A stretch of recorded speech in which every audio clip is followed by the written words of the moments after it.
뉴스에 나오지 않는 뉴스, 뉴스를 봐도 풀리지 않는 의문들.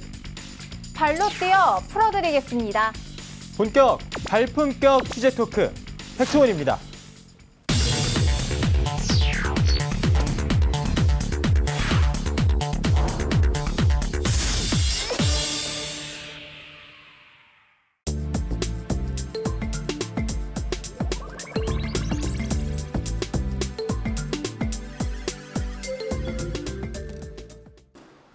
유튜버 진용진입니다.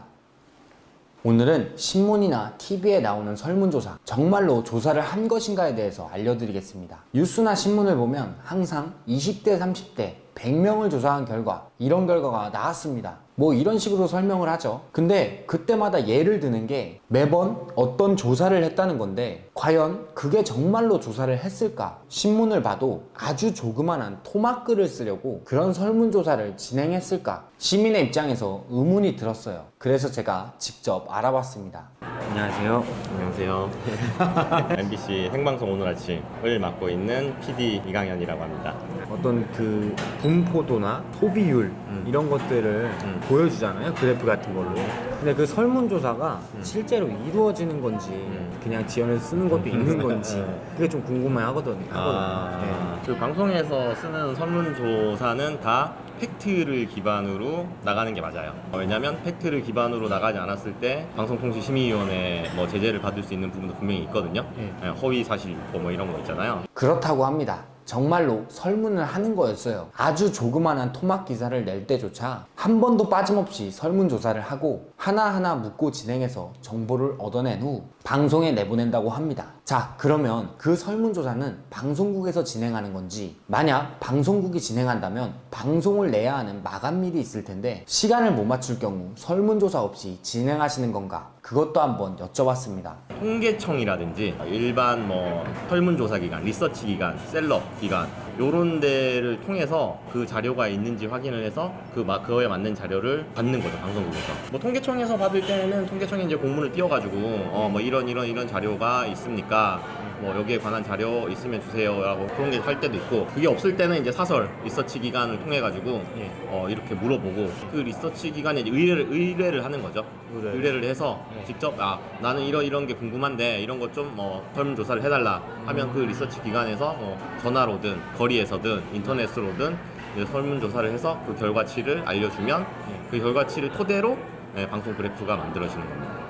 통계청에 원하는 설문이 없을 경우 일반 리서치 회사를 이용한다고 해요. 돈을 지불하고 원하는 대로 하는데 실제로 알바 사이트에도 설문조사 아르바이트가 있다고 합니다. 이런 식으로 개인이 진행하거나 리서치 회사들이 많아요. 여기에서 직접 설문조사를 실시할 수도 있고 본인이 직접 그 설문에 참여도 할 수 있다고 해요. 정말로 실생활에 있는 알바였습니다. 오늘의 결론, 뉴스나 TV에 나오는 설문조사들 전부 진짜였다. 아주 짧게 하려고 해도 법으로 정해져 있어서 허위로 설문을 할 수는 없다고 해요. 가짜 뉴스나 오보가 요즘 문제가 되기도 하는데 그에 대한 해답은 TBS에게 넘기겠습니다.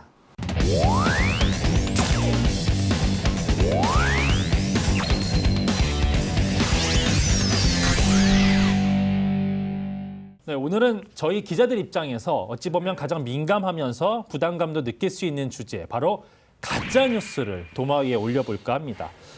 저희가 매회 방송에서 하고 있는 이 팩트 체크도 사실은 바로 이 가짜 뉴스를 좀 걸러내기 위한 장치이잖아요. 그런데 이 가짜 뉴스가 평소 뉴스를 생산하는 기자들이 또는 언론사가 대거 생산하고 있다는 점에 대해서 대중들의 그 문제의식이 좀 확산되고 있습니다. 그런데 가짜뉴스를 생산하는 기자는 과연 처벌을 받느냐 안 받느냐, 이 부분에 대해서도 대중들의 좀 문제의식이 큰 상황이죠. 인터넷 기사에 달리는 댓글들을 좀 보니까요, 주목할 만한 댓글이 있었습니다.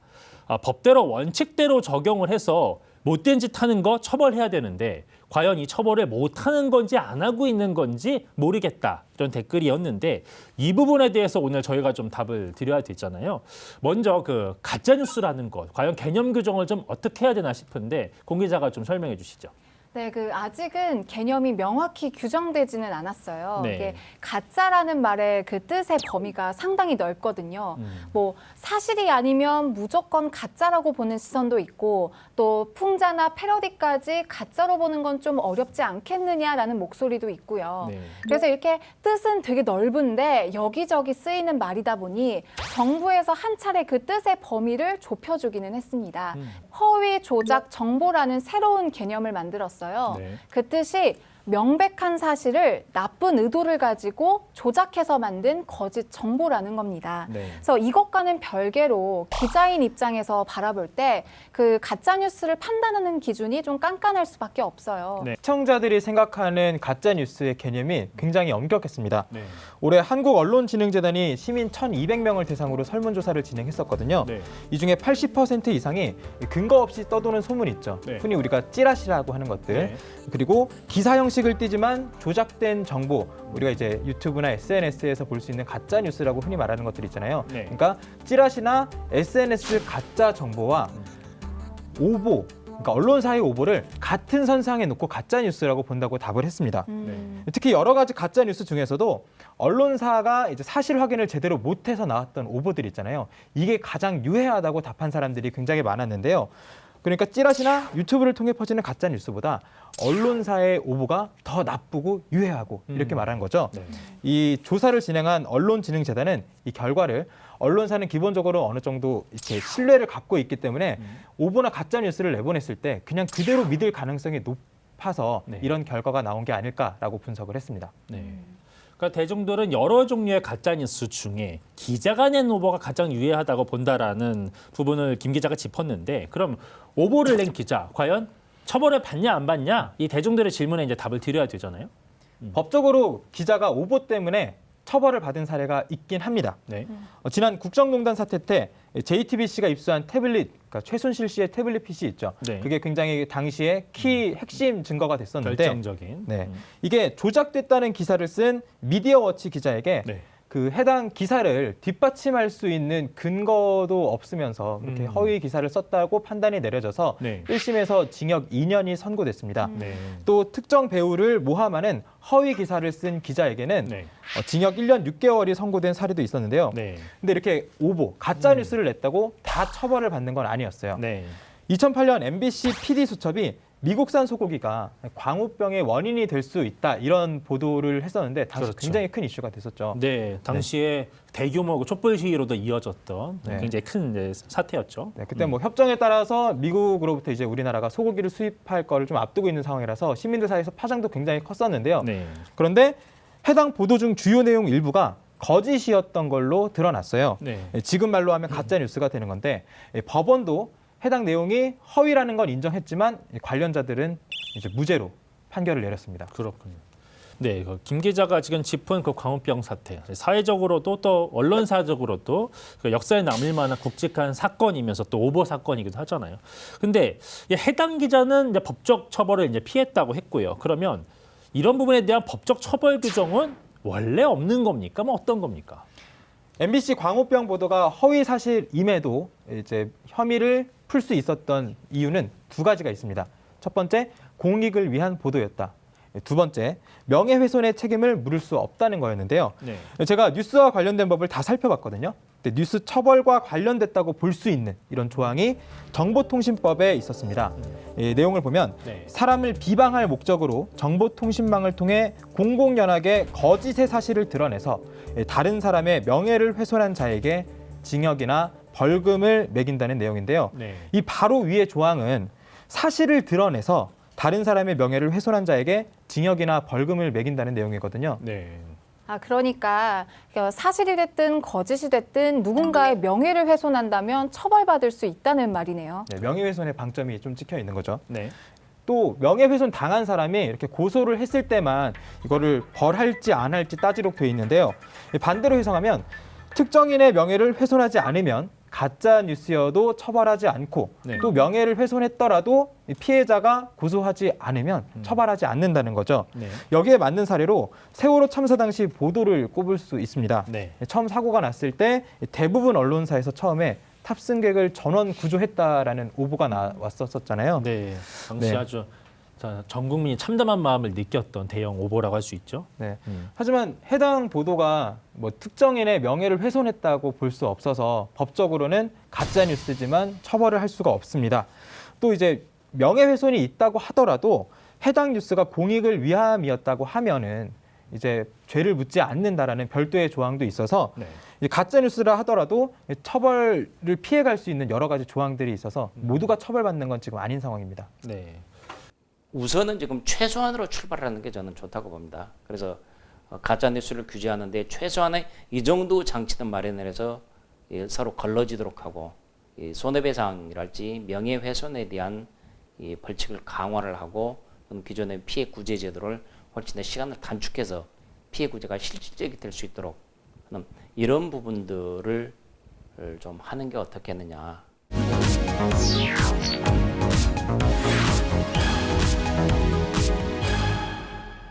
기자 입장에서는 우선 오보를 내게 됐을 때 실제적으로 법원에까지 가게 될 가능성은 낮은 편. 네, 사법적 처벌의 부분은 그렇고요. 그러니까 중요한 건 언론사 내부에는 과연 오보를 낸 기자에 대해서 처벌을 할 수 있는 그런 이제 내부 징계 규정을 좀 두고 있느냐라는 부분에 대해서도 좀 답을 내줘야 될 것 같은데요. 네, 사실 이 부분이 저희가 취재하면서 가장 좀 어려웠던 부분이잖아요. 네. 저희 중에서 오보 때문에 뭐 징계를 받았던 것도 없고 오보를 뭐 항상 염두에 두고는 있지만 의도적으로 오보를 쓰려고 생각은 안 하기 때문에 네. 내가 어떤 징계를 받을지 뭐 규정을 찾아본 적도 없어서 사례를 좀 알아보려고 저희 TBS 네. 데스크 부장한테 직접 갔어요. 네, 직접 가서 네. 이렇게 물어봤어요. 제가 혹시라도 가짜 뉴스를 쓰면 어떻게 벌하실 겁니까? 라고 물어봤습니다. 네. 여기가 보도국 아닙니다.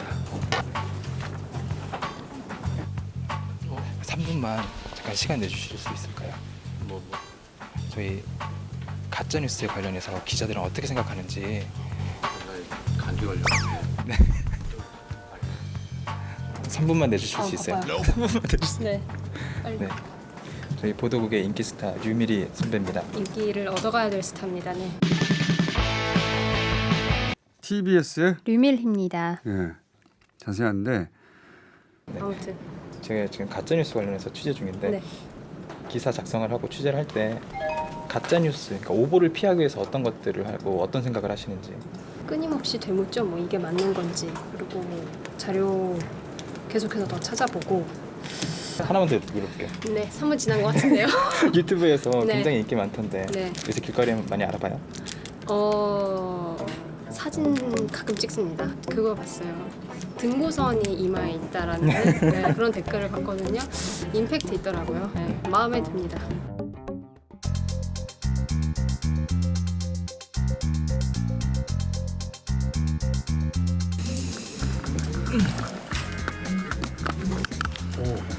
취재 보도 중지.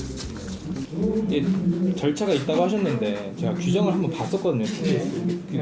규정에는 그 징계에 대한 규정이 없더라고요. 뭐 저도 이번 기회에 이제 취재보도 준칙을 저희가 마련한 취재보도 준칙을 한번 다시 보게 됐는데 사실상 이렇게 해야 된다는 건 있지만 그거에 대해서 징계 규정은 별도로 이렇게 세부적으로 규정해 놓지는 않은 것 같습니다. 각 언론 매체에서 징계 수준을 명확하게 규정해 놓고 그런 거는 뭐 아마 그렇게 많지 않을 것 같습니다. 네. 지금 같이 듣고 있는 이 소리가 TBS가 가짜 뉴스를 퍼뜨린다는 소리인데 어떻게 생각하세요? 뭐 예를 들면 권력기관의 한 축인 검찰에 대해서도 검찰의 얘기를 무조건 그냥 받아들이는 그동안의 관행이 많지 않습니까? 이런 부분에 대해서도 어떤 그게 꼭 정당한가 진실인가에 대해서 의문을 제기하는 건데 그런 부분에 대해서 그 기존 언론과 또는 다른 매체와 특히 이제 뭐 기존의 메이저 이런 언론사들과 조금 다르다고 해서 그것들을 편향적이다 이렇게 매도하는 거는 좀 부당하다 이렇게 저는 생각합니다. 네. 부장님도 이제 사람이다 보니까 데스크 업무를 보다 보면 막 화날 때가 있을 것 같은데 그냥 의례적으로 보낼 때 이럴 때는 좀 화가 나죠. 그래서 제가 자제를 많이 하고 있지만 사실은 이렇게 제어가 안 될 때가 스스로 제어가 안 될 때가 가끔 있습니다. 욕 많이 했고 담배도 많이 피우고 화나면 담배 피우고 그랬는데 한 5, 6년 전까지는 제가 욕을 많이 했죠. 후배들한테 욕하면서까지 일할 수 있겠나 이런 생각이 들어서 그건 아니다 싶은데 가끔 이제 예전 생각이 좀 날 때가 있죠. 우리 회사 같은 경우에는 아직 오보 때문에 크게 문제된 경우가 없어서 징계를 내린 적도 없고 사실 징계에 관한 규정도 아직은 없다고 하는데요. 네. 가짜뉴스가 지금 사회적으로 굉장히 큰 문제가 되고 있잖아요. 네. 그래서 앞으로는 좀 새로운 징계 규정을 만들까 생각을 하고 계신다고 들었습니다. 의미 있네요. 네. 취재할 때 이제 좀 더 정신 차리고 엄격하게 해야 될 것 같고요. 네. 조금 쫄깃해질 것 같아요. 맞아요. 네. 원래도 쫄깃했는데 더. 네. 네, 이제 우리 회사 상황은 좀 짚어봤고 다른 언론사 상황들 우리 좀 취재해봤잖아요. 저희 그 타사 취재하는 과정이 결코 쉽지만은 않았잖아요. 맞아요. 운전박대를 몇 네. 번을 당했는지 네. 모르겠어요. 네, 물론 이제 저희의 취재 요청에 응하지 않은 언론사들이 잘못이 있는 건 아니에요. 네. 하지만 저희 팩트온 해냈습니다. 주요 언론사 중에서 22곳을 선정해서 네. 보도 책임자를 상대로 취재해봤습니다.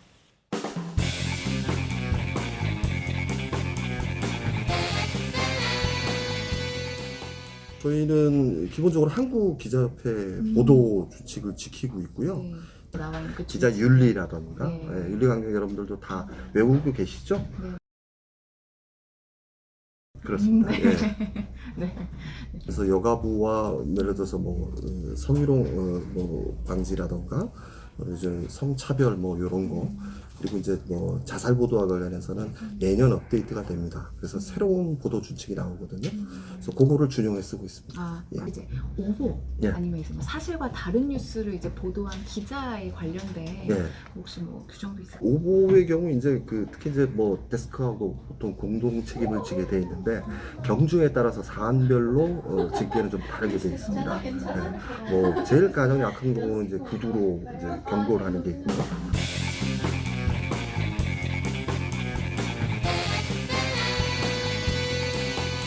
님께서 좀 힘들 것 같다고 연락해달라고 저한테 말씀을 하신 상황이어가지고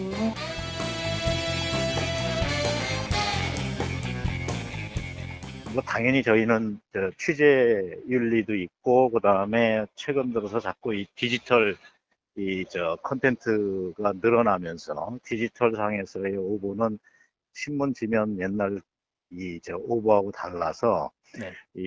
쉽게 얘기하면 구제 조치를 최대한 신속하게 해야 되기 때문에 네. 그런 매뉴얼들을 그 매뉴얼은 올 초에 한 번 더 개정을 한 적이 있고 그렇습니다. 그래서 오늘은 그렇고 제가 물어봐서 알려드릴게요. 그러면.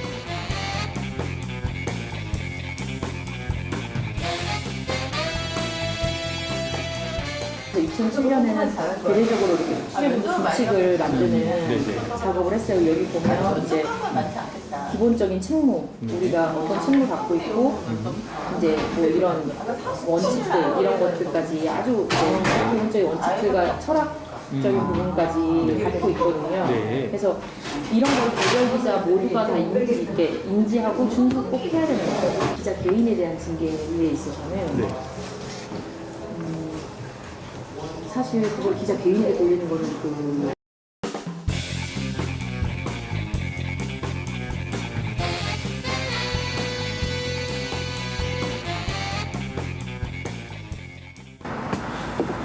여기가 거기잖아요.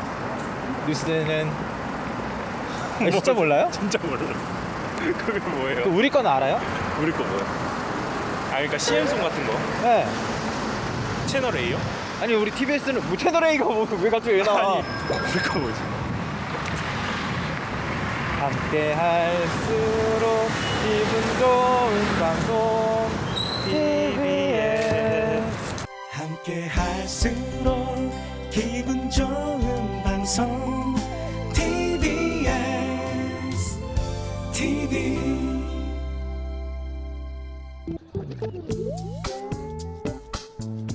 한 10분만 시간 내주시면 안 될까요?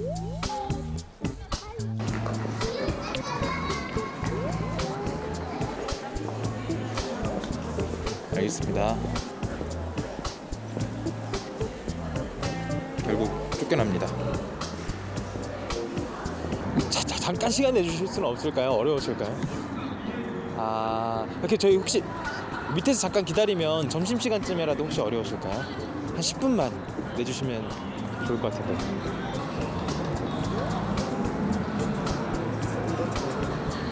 전화하러. 내부. 그럼요. 징계도 받기도 하고 뭐 해당 데스크나 이런 사람들이 징계를 받은 경우가 있었죠. 작년에도. 예. 혹시 그게 명문화된 MBC는 그 오보를 낸 기자에 대해서 네. 봐주거나 하지 않습니다. 예. 그러나 네. 예, 그거를 어떤 보도일 경우에는 뭐 어떤 징계를 한다 이런 거 규정이 있는 건 아니에요. 예.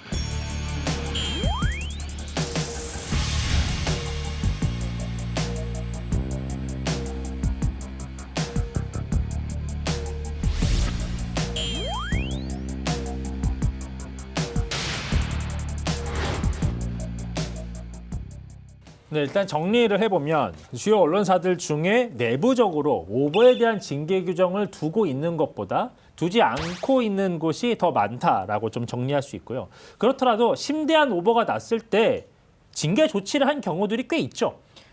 제가 알아본 것 중에 뉴스타파는요. 아직 오보를 낸 기자를 징계했던 적도 없고 징계 규정은 없는 상태라고 하는데요. 네.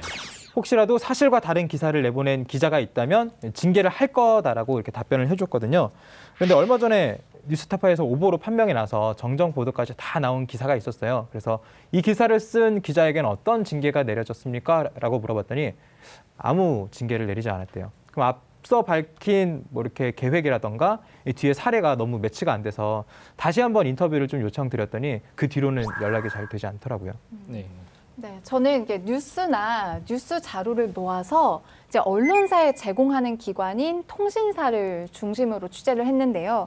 우리나라에는 대표적으로 연합뉴스, 뉴시스, 뉴스원 이렇게 세 곳이 있습니다. 연합 같은 경우에는 수차례 연락을 드렸는데 공교롭게도 이렇게 부재 중이시더라고요. 다른 두 곳은 보도 책임자와 이야기를 나눌 수 있었습니다.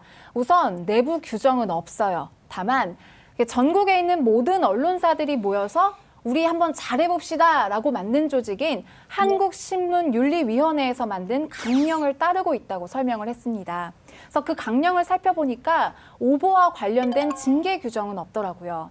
네, 그 지상파 방송사 중에는 SBS 경우가 좀 주목이 됐는데요. 과거 2017년에 대선을 앞뒀을 당시인데요. 그 해양수산부가 세월호 인양을 고의적으로 늦추다가 그 새 정부의 눈치를 보면서 비로소 인양 작업을 시작했을 가능성을 보도한 기사가 있었어요. 그런데 이 기사를 바로 오보로 인정을 하고 하루 만에 사과를 했던 일이 있었는데 당시에 앵커와 보도국장 또 뉴스 제작 부국장 등이 감봉 징계를 받았었던 일, 네, 언론 보도를 통해서 좀 전해진 바도 있었고요. 이렇게 언론사들 안에서 어느 정도 징계가 있잖아요. 뭐 심할 때는 퇴사까지 지금 있는데 네. 이게 시민들한테는 와닿지 않는 이유가 언론사 안에서 징계가 있더라도 사실 밖으로 그거를 잘 알리지 않는 것 같아요. 왜냐하면 흠이 되는 거니까. 또 그 수위가 시민들이 느끼기에는 시청자들이 느끼기에는 충분하지 않다라고 생각할 수도 있는 것 같은데 네. 그래서 요즘은 아예 언론사 앞에 이제 시민들이 나와서 이렇게 좀 항의하는 모습도 좀 많이 볼 수 있었던 것 같아요. 맞아요. 그런 경우가 이제 일반적인데 최근에는 그 기술과 결합한 색다른 양상을 띠기도 해요. 검찰, 경찰 모두 공범이다! 공범이다! 수사외압, 언론 적폐, 조선일보를 규탄한다! 배관하라! 배관하라! 네, 5개월 전쯤 그 서울 광화문에 있는 조선일보 사옥 외벽에 그러니까 조선일보라고 적힌 그 간판 그 아래에 빔을 쌌는데 거기 나타난 문구가 너네가 언론이냐 폐간하라. 물론 주어는 없습니다. 근데 진짜 신기했던 게 어디서 쌌는지 모르겠는데 그 건물에 너무 선명하고 건물에 딱 맞게 돼 있는 거예요. 맞아요. 그래서 굉장히 안에 있는 문구도 뼈를 때리는 거였지만 정말 치밀하게 준비해 오신 것 같다. 뭐 그렸으면 지우개라도 할 텐데 어디서 쏘는 걸 어떻게 막아요? 그러니까 시위의 기술이 이제 진화하고 있는 거예요. 그렇죠. 언론사들이 그만큼 이제 긴장해야 된다는 거죠. 네, 맞아요. 네. 저희도 얼마 전에 저희 회사 앞에 이제 시민들이 나와서 좀 시위를 하셨어요. 네. 여러 가지 주장이 같이 섞여 있는 시위였는데 그 중에 하나가 가짜 뉴스랑 관련된 내용이더라고요. 근데 아까 저희 데스크 부장한테도 물어봤지만 우리가 아직까지 오보로 크게 문제된 적이 없고 뭐 기자가 징계를 받은 사례도 없는데 네. 왜 가짜 뉴스를 가지고 오셨을까 궁금해서 좀 나가서 물어봤습니다. 지금 저희 TBS 앞에도 가짜 뉴스를 하지 말라면서 시위에 나온 분들이 계신데요. 어떻게 이렇게 앞까지 나오게 되셨는지 가서 직접 물어보겠습니다. 어디세요? TBS에서 나왔어요. 네, 뭐 인터뷰 가능합니다. 앞으로 나오세요. 앉으세요. 네, 앉으세요. 그러면서 나를 치고 치지 마. 내가 스타 돼야 돼. 팩트온이라는 프로그램에서 나왔는데 저희 중립적으로 취재하고 있거든요. 어디가 중립이야? 여기가 중립이 아닌데 장난쳐요? 네, 이 가짜 뉴스라고 하면은 보통 언론중재위에 신청할 수 있는데 이렇게 나오신 이유가 있을까요? 당연하죠. 예, 중립이 아니고 언론중재위는 우리가 언론중재위에 신청도 많이 했고 한두 번이 아니고 언론인이라고 짓거리는 이 김어준에 대해서 우리가 과연 정치적 중립성을 이 교통방송이잖아요. 주력이 서울시민과 시의회 그리고 서울시민들이 내고 있는 세금으로 운영되는 회사입니다. 여기에 출연하는 사람들은 공정성에 대해서 중립성에 대해서 말씀하셨다시피 절대 간과하면 안 돼요. 저희가 가짜 뉴스를 쓰지 않으려고 굉장히 공정하게 보도하려고 취재하고 있는데 역시 마음에 들어요. 박수 한번 주십시오. 저희가 어떻게 쓰고 어떤 기사를 내보내면 공정하고 바른 언론이라고 생각하실까요? 자, 저희는 원하는 요구한 바가 간단합니다. 외신저도 문제고 내용도 문제입니다. 전혀 공정하지 않아요. 어떻게 그런 방송에서 대놓고 편파질을 하는데 우리 보고 믿으라고 중립성을, 공연성을. 유튜버하고 팟캐스트 하는 거 누가 뭐라 그래? 지 건데 우리가 돈 내고 우리가 지은 건물과 우리 돈으로 예산으로 충족되는 우리 돈 가지고 거짓말하는 그런 인간들 퇴출하라. 요거 내용 편집해가지고 전달해 줄까? 저희 방송을 통해서 전달하겠습니다. 이거 잘하세요. 나 이게 걱정하지 마세요. 관상을 보니까 정의롭고 진실적이구만. 진실의 틈은 좁고 바늘 틈처럼 좁지만 그 좁은 틈으로 가는 자 승리합니다.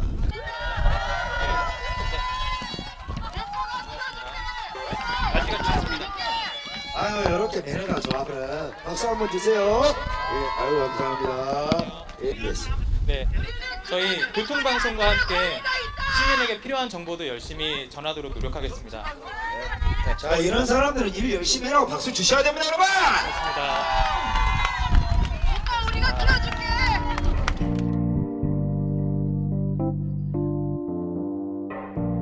TBS가 가짜 뉴스를 했다 이런 거보다는 진행하는 분에 대한 불만이 좀 많으셨던 것 같아요. 그래서 개인적인 생각이지만 조금 내용보다 자기가 듣고 싶은 내용인지 아닌지도 가짜 뉴스를 정하는데 개인적으로 느끼는 데는 좀 영향이 있지 않았나 싶습니다. 아이고. 이제 시민들이 누구도 못 믿겠다. 내가 직접 거리에 나가 내 이야기를 하겠다. 이런 이제 모습들이 정치적 색깔과 관계없이 여러 곳에서 나타나는 것 같아요. 네. 그러니까 가짜 뉴스 참 말도 많고 탈도 많습니다. 네. 이걸 바라보는 국민들이 느끼는 심각성은 점점 더 커지는 것 같아요. 기사 댓글을 보면요. 네. 그래서 이제는 그냥 가짜 뉴스를 처벌하자는 정도가 아닙니다. 네. 그것보다 더 크게 이제 가짜 뉴스가 사회에 끼친 손해보다 더 크게 더 과장되게 처벌을 해야 된다라는 목소리가 점점 커지고 있어요. 네. 쉽게 말하면 이 가짜 뉴스가 끼친 손해는 요만큼인데 그 처벌은 이만큼 해야 된다는 거죠. 아예 뿌리 뽑기 위해서. 네. 징벌적 성격의 네, 맞습니다. 그런 부분도 있어야 된다는 얘기고요. 네. 자, 이쯤에서 그러면 저희가 오늘 주제를 이야기 나누게 됐던 댓글로 다시 한번 돌아가 보겠습니다. 가짜뉴스, 법대로 원칙대로 적용해서 못된 짓 하는 거 처벌하라고, 처벌 안 하는 거니 못하는 거니, 이 글에 저는 이렇게 대댓글 달겠습니다. 가짜 뉴스 쓴 기자, 법적으로 사내적으로 처벌이 이루어지고는 있습니다. 다만 언론 자유를 이유로 보호장치가 많은 건 사실입니다. 네, 과거 독일 나치 정권의 선전을 주도했던 인물이죠. 파울 괴벨스가 남긴 말 중에 이런 표현이 있습니다. 거짓과 진실의 적절한 배합이 100%의 거짓보다 더 큰 효과를 낸다. 이런 말도 남겼습니다. 나에게 한 문장만 달라 누구든 범죄자로 만들 수 있다. 무섭다. 네, 가짜뉴스의 무서운 위력을 그대로 담아낸 말이었는데요. 가짜뉴스를 내는 기자에 대해서 징계나 처벌 수위를 높여야 된다는 논의가 당연히 필요할 수 있지만 원래는 이런 논의 자체가 필요 없는 언론 환경이 만들어져야 되잖아요. 그래서 저를 포함한 언론인 모두 깊은 자성의 시간을 좀 가질 때가 되지 않나 싶습니다. 그렇다면 마지막으로 저는 이렇게 댓글을 달아볼게요. 죄송합니다. 변명하지 않겠습니다. 잘 하겠습니다. 저희 인사 한번 드릴까요? 네. 네, 지금까지 팩트온이었습니다. 다음 주에도요, 발품으로 검증한 뉴스를 갖고 찾아오겠습니다. 스탠바이 하이 큐. 네, 일단 부장님한테 직속 상관한테 물어보러 가겠습니다.